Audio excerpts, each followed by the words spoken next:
Jaran Kepang, jarang-jarang kepanggihan. Assalamualaikum warahmatullahi wabarakatuh. Selamat siang, salam sejahtera untuk kita semua. Estetik people semuanya, di sini bertemu lagi dengan saya Dita Nurmalasari, Diajeng Dita dari Dimas Diajeng Kabupaten Bantul di program Jaran Kepang, jarang-jarang pepanggihan. Seperti biasa setiap kali kita ada pada program Jaran Kepang, di sini Dita tidak sendiri. Tentunya nanti Dita akan perkenalkan siapa sih tamunya Dita kali ini. Tapi sebelum itu tahan dulu. Dita akan memperkenalkan sebuah produk UMKM terlebih dahulu dari masyarakat di Kabupaten Bantul. Nah, UMKM yang ada di hadapan Dita kali ini ada Mulia Food. Kemudian UMKM ini merupakan UMKM yang dimiliki oleh Mbak Dia Hapsari Rini SH. Kemudian jenis produk yang ditawarkannya itu adalah jenis produk kuliner. Kemudian alamat UMKM ini beralamatkan di Gria Mitra Asri 2, Kafling 1, Sribitan Bangun Jiwo Kasihan Bantul. Nah, kemudian di sini ternyata yang ditawarkan itu adalah kering kentang mulia yang terbuat dari kentang super pilihan dan diolah dengan bahan baku tradisional yang berkualitas sehingga menggugah citra rasa dan juga selera kering kentang yang sesungguhnya. Oke. Nah, kemudian di sini Dita juga sudah mengenakan busana dari desainer kita, ada Mas Aditya Pangestika. Terima kasih banyak Mas untuk support bajunya ini, saya kenakan lucu sekali. Oke, dan kemudian di sini Dita langsung akan memperkenalkan tamunya. Nah, ini juga ternyata datangnya jauh-jauh ya, alhamdulillah sampai sini gitu kan ya, tidak kabur tadi di jalan ya. Ini ada Diajeng April dan juga Dimas Rama. Selamat siang Dimas Rama dan juga Diajeng April. Selamat siang Diajeng Dita. Oke. Nah, apa kabar luar biasa ya hari ini ya Dimas Rama dan juga Diajeng April? Gimana Diajeng April kabarnya? Luar biasa ya. Oke. Nah, kemudian di sini nanti kita akan membahas mengenai pendidikan di tengah pandemi. Dan ternyata beruntungnya di sini Dimas Rama dan juga Diajeng April ini ternyata kuliahnya pun juga dalam dunia pendidikan. Nah, kalau Dimas Rama ini kuliahnya di bidang pendidikan konseling ya. Bimbingan dan konseling BK ya. BK. Oke. Nah, kalau Diajeng April sendiri itu merupakan calon guru SD nih ya, PGSD ya. Betul. Oke. Sekampus kita di kampus Tut gitu, di kampus biru. Oke, nah mereka ini merupakan Diajeng dan juga Dimas dari Kabupaten Kulon Progo. Dimas Rama sendiri merupakan pemenang wakil 2 Dimas Kulon Progo. Wah, luar biasa sekali. Nah, kemudian Diajeng April ini merupakan Diajeng terpilih Kulon Progo. Wah. Luar biasa ya euforianya dari tim panitia ini. Nah, kemudian kalau misalkan kita ngobrolin tentang pendidikan di tengah pandemi ya. Sebenarnya Dita di sini awalnya pengen tahu sih sebenarnya seberapa pentingkah pendidikan menurut Dimas Rama dan juga Diajeng April yang memang kebetulan ternyata Dimas dan juga Diajeng ini bergelut juga di dalam dunia pendidikan gitu. Mungkin boleh Dimas Rama terlebih dahulu. Baik, jadi tadi disampaikan terkait dengan seberapa pentingkah tentang pendidikan. Banyak yang memaknai pendidikan bermacam-macam versi gitu, termasuk dengan pengertian sendiri pendidikan itu bagaimana bisa membuat suasana belajar yang memang membuat peserta didik itu dapat mengembangkan potensinya. Kalau saya seperti itu. Jadi kalau bisa kita katakan yang terdekat-dekat kita sendiri, misalnya dalam dunia pekerjaan gitu, tentunya tanpa pendidikan itu akan sulit gitu, dan memang menjadikan pendidikan ini menjadi hal penting untuk mencapai suatu karir yang diinginkan seperti itu.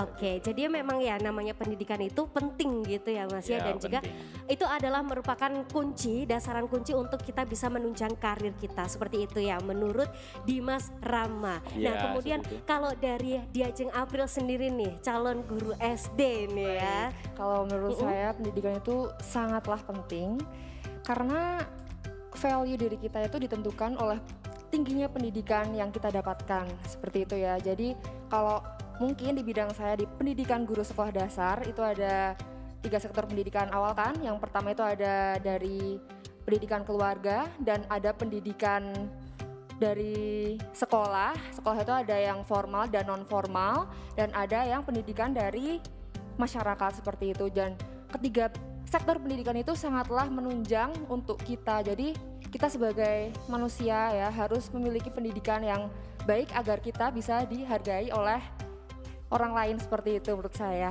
Setuju Diajeng April. Jadi memang kita itu harus mempunyai pendidikan yang luar biasa lah. Pokoknya intinya kita jangan capek-capek untuk berpendidikan, jangan capek-capek untuk belajar dan juga pendidikan serta belajar pun bisa dilakukan di mana saja. Dan terutama tadi seperti apa yang sudah dibilang oleh Diajeng April. Jadi sektor keluarga itu yang paling utama, kemudian juga guru dan juga masyarakat serta yang lainnya itu memang harus jadi satu begitu ya untuk bisa membangun pendidikan yang lebih baik, lebih maju lagi, terlebih lagi di kondisi pandemi saat ini ya, yang memang sudah hampir 2 tahun ya, anak-anak itu nggak sekolah gitu kan ya, ya mahasiswa pun juga tidak ngampus. Betul gitu. sekali. Jadi mungkin kalau misal berbicara tentang pendidikan dan juga pandemi ya agak sedikit menyedihkan sih ya sebenarnya ya, karena tapi mau gimana lagi gitu kan ya, karena yang namanya aturan juga tidak bisa kita langgar gitu kan. Nah kemudian tanggapan ataupun opini dari Dimas dan juga Diajeng Kulon Progo tentang kondisi pendidikan saat ini di masa pandemi COVID gitu. Menurut kalian seperti apa sih pendidikan di masa pandemi COVID ini gitu? Selama pendidikan kali ini termasuk yang peserta didik rasakan itu, yang jelas kalau yang kita lihat itu peserta didik itu memiliki kreativitas yang luar biasa ya, termasuk di bidang media. Nah, banyak sekali kreasi-kreasi yang sudah dibuat oleh peserta didik ini. Namun di samping itu memang banyak yang memang menjadi kesulitan dalam pembelajaran karena secara online gitu.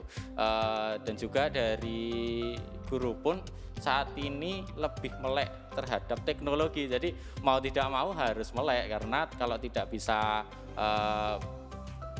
mengoperasikan misalnya perangkat atau platform Zoom atau Google Meet seperti itu, tentu akan kesulitan untuk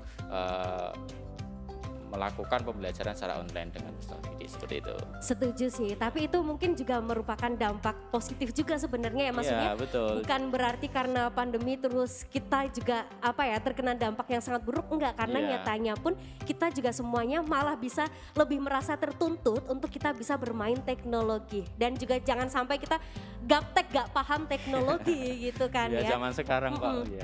Nah kemudian kalau dari tanggapannya Diajeng April gitu, bagaimana sih melihat kondisi pendidikan yang saat ini, maksudnya dalam kondisi pandemi seperti ini sebenarnya posisi pendidikan itu seperti apa sih gitu? Baik, kalau menurut saya karena saya ini adalah calon guru SD dan Amin. sekarang ini saya sedang melaksanakan praktik pendidikan di Iya. sebuah sekolah dasar dan saya mengamati sendiri bagaimana pendidikan itu dijalankan di sekolah tersebut. Nah, menurut saya ada dampak positif dan dampak negatifnya nih. Dari dampak positifnya ya jelas guru menjadi lebih kreatif lagi untuk mengembangkan media pembelajaran yang dibuatnya. Terus untuk orang tua juga dapat menemani putra-putrinya untuk belajar sehingga bisa mengawasi secara langsung seperti itu. Terus dari untuk dampak negatifnya mungkin karena zaman sekarang ini belum semua akses internet itu merajalela ke seluruh pelosok-pelosok negeri seperti itu ya. Nah, di daerah saya itu termasuk daerah yang bisa dikatakan desa pelosok seperti itu. Nah, sulit ya. Iya, jadi untuk masalah sinyal, masalah seperti aplikasi, seperti smartphone itu benar-benar masih susah sekali seperti itu. Jadi mungkin kendalanya karena tidak adanya fasilitas yang memadai, jadinya untuk pemahaman materi terhadap putra-putri itu menjadi sulit seperti itu sih. Iya sih, saya juga setuju karena ya memang terkait dengan sinyal itu juga maksudnya kita juga nggak bisa memaksakan atau apalagi mungkin kita tinggal di daerah yang memang agak terpencil begitu kan ya. Ya walaupun asri adem cuman kan ya namanya sinyal ya itu akan tergantung di kondisi kita lagi gitu ya. Nah ya, jadi ternyata di Ajeng April ini selain juga calon guru juga calon istri kan ya, calon istri dan calon ibu ya. Oke bener ya berarti ya. Betul. Oke, nah kemudian tentang pandangan ataupun mungkin apa sih sebenarnya lebih ke yang dapat dilakukan ya? Apa sih yang bisa dilakukan untuk generasi muda mungkin terlebih lagi di Mas Rama dan juga di Ajeng April kan di sini itu adalah estafetnya ya istilahnya begitu dari teman-teman yang mungkin belum berkesempatan untuk bisa menyandang gelar Dimas dan juga di Ajeng Kulon Progo begitu. Apa sih sebenarnya yang bisa dilakukan oleh teman-teman dalam kita bisa menyikapi pendidikan atau kita bisa menghidupkan pendidikan di era pandemi ini gitu. Menurut kalian pandangan itu seperti apa sih gitu? Jadi intinya Apa yang kita bisa harus dilakukan? peduli dulu ya, peduli terhadap situasi pendidikan saat ini gitu. Jadi peduli itu kita harus melek kira-kira situasi pendidikan di sekitar kita itu seperti apa gitu. Diawali dari keluarga terlebih dahulu ya, mungkin adiknya, mungkin tetangganya seperti itu. Kira-kira situasinya apakah mengalami kesulitan atau tidak? Ketika mengalami kesulitan ya apa yang kita bisa bantu sebagai calon pendidik seperti itu ya harus kita lakukan untuk membantu gitu. Nah dalam konteks organisasi juga kita bisa berkolaborasi dengan komunitas-komunitas yang memang bisa bekerja sama untuk melakukan misalnya membimbing dalam belajar. Sekarang memang banyak komunitas yang bisa membimbing Benar seperti sekali. itu. Jadi bisa bimbingan belajar misalnya pada sore hari, malam hari seperti itu. Yang penting mereka itu biasanya kan terutama matematika ya, yang biasanya kalau pelajaran pelajaran secara tatap muka ya, secara tatap muka itu ada yang paham, ada yang tidak paham ya, gitu. benar sekali. Ada juga ya pahamnya itu karena dari temannya Ya, gitu. benar, Sedangkan benar, sekarang setuju. belajarnya dari rumah Dari gitu. rumah saja. Jadi mereka mau tanya kepada siapa? Sedangkan Oke, kalau setuju. orang tua tidak secara intens untuk membimbing, mereka juga seharusnya juga perlu dibimbing seperti itu. Benar, Ketika benar, tidak benar. dibimbing ya udah selesai gitu. Lanjut saja ke materi selanjutnya biasanya Iya seperti sih itu. benar. Iya. Soalnya saya pun juga pengalaman karena maksudnya ada juga ya ponakan di rumah yang masih SD dan juga belajar gitu kan ya. Apalagi terlebih belajar tentang matematika gitu kan. Harusnya kan mungkin untuk matematika tuh ya lebih enaknya kita belajar langsung dengan guru gitu kan ya. Atau mungkin juga ada temennya kalau misalkan nggak tahu ya bisa tanya ke temennya kayak gitu kan ya. Karena emang sulit banget gitu loh anak gitu belajar matematika dan mereka gimana caranya harus paham sendiri gitu kan hitung-hitungan yang sebelumnya mereka belum pernah dapat di sekolah langsung mereka belajarnya di rumah gitu kan agak sulit gitu ya. Tapi ya itu sebenarnya bisa disiasati dengan cara yang sudah disampaikan oleh Dimas Rama tadi, di mana memang generasi muda ya harus berperan serta di situ gitu kan ya. Siapa tahu karena memang semua orang, saya percaya semua orang tuh bisa menjadi guru gitu. Walaupun dia tidak kuliah di pendidikan ataupun tidak berbasic pendidikan, tapi siapa saja semua orang itu bisa menjadi seorang guru untuk dirinya sendiri dan juga orang lain gitu ya. Nah kemudian untuk di Ajeng April, bagaimana sih kira-kira cara mengatasi kendala untuk belajar online gitu supaya mungkin kita bisa tetap berprestasi entah kita sebagai mahasiswa ataupun juga mungkin sebagai calon tenaga pendidik dan calon ibu gitu kan ya. Oke gimana kalau menurut di Ajeng April?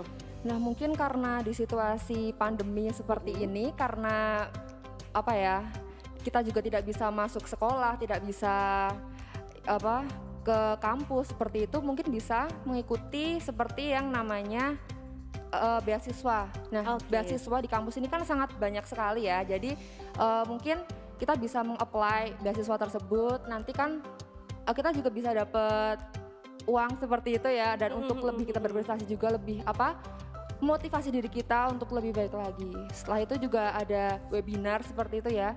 Zaman sekarang ini banyak sekali ya, webinar yang di mana-mana banyak sekali webinar. Mulai dari webinar mulai dari public speaking, mulai dari tentang edukasi anak seperti itu sangat banyak. Jadi menurut saya situasi pandemi ini tidak menghalangi kita untuk bisa berprestasi seperti Benar itu. sekali, dan juga tidak menghalangi untuk berkarya ya. Betul. Oke, jadi ya memang kita gimana pun caranya harus bisa memanfaatkan si media sosial ini, media digital ini untuk kita bisa terus berkarya gitu kan ya. Termasuk juga hari ini nih saya bangga sekali bisa bertemu dengan Dimas Rama dan juga Diajeng April ini. Ya walaupun nanti ini hanya ditayangkan secara virtual gitu kan ya, tapi paling tidak ini alhamdulillahnya kok iya kepasan ini kontennya luar biasa sekali tentang pendidikan di tengah pandemi, dan juga ternyata mereka juga merupakan calon guru dan juga calon bapak dan ibu gitu ya. Oke, nah untuk selanjutnya nih mungkin boleh diberikan tips gitu cara menghadapi pandemi tapi kita tetap bisa melakukan pendidikan. Tipsnya ini harus dijawab oleh Diajeng April dan juga Dimas Rama. Jadi tipsnya tuh seperti apa kalau alat Dimas dan juga Diajeng gitu? Monggo. Tipsnya itu karena pada saat kegiatan sehari-hari ya kita itu terkadang kita lupa gitu dalam penjadwalan sehari-hari, misalnya pagi mau ngapain, siang mau ngapain, sore mau ngapain, karena kita berpacu pada kegiatan online gitu. Nah pada akhirnya kita seharusnya punya jadwal keseharian, kita atur saja di situ, punya kegiatan misalnya jam segini jadwalnya pelajaran ini, terus siang misalnya kalau mau dibuat serinci mungkin malah bagus sebenarnya, misalnya kalau mau tidur gitu, mau tidur dibuat jadwal untuk keseharian besok paginya gitu, itu malah lebih bagus, dan seharusnya seperti itu harus dipraktekkan pada siswa-siswa yang memang kesulitan untuk mendapatkan jam-jam belajar seperti itu, karena apa ya yang merasakan apa ya, terkadang banyak yang merasakan bahwa tidak cukup waktu untuk belajar karena banyak kegiatan keluar seperti itu. Bahkan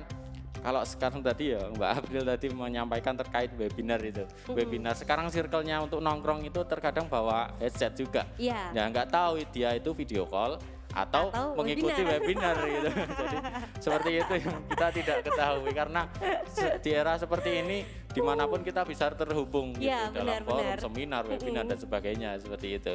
Jadi seperti itu. Nah itu dari konteks dari peserta didik ya. Namun untuk misalnya sebagai kita pembimbing seperti itu, kita ya harus ada inovasinya, karena tidak mungkin kita istilahnya kalau Jawanya itu jaga ke apa yang sudah kita lakukan sebelumnya gitu. Padahal sebelumnya tidak melaksanakan secara online gitu. Seperti itu misalnya pada saat kegiatan Zoom tidak mungkin kita hanya murni menyampaikan materinya tanpa ada disisipi apapun itu, karena esensinya bagaimana peserta didik itu tertarik untuk memahami materinya. Gitu. Jadi mau materinya seperti apapun ketika tidak tertarik ya akan sulit juga gitu. Benar sekali. Gitu. Jadi tadi yang pertama itu adalah untuk peserta didik, silakan untuk siapa tahu buatlah timeline dulu gitu ya untuk kegiatannya, semuanya disusun secara rapi terjadwal gitu ya. Dan untuk pendidik ya memang itu adalah PR besar kita, gimana caranya kita bisa menghidupkan pendidikan di era pandemi seperti ini, gimana caranya harus berkreasi dan juga berinovasi gitu ya. Nah untuk selanjutnya mungkin tips and triknya kalau dari Diajeng terpilih Kulon Progo nih. Nah, saya setuju dengan Dimas Rama tadi. Jadi menurut saya solusi yang paling penting untuk kita bisa enjoy dalam kegiatan pembelajaran online itu adalah mood ya.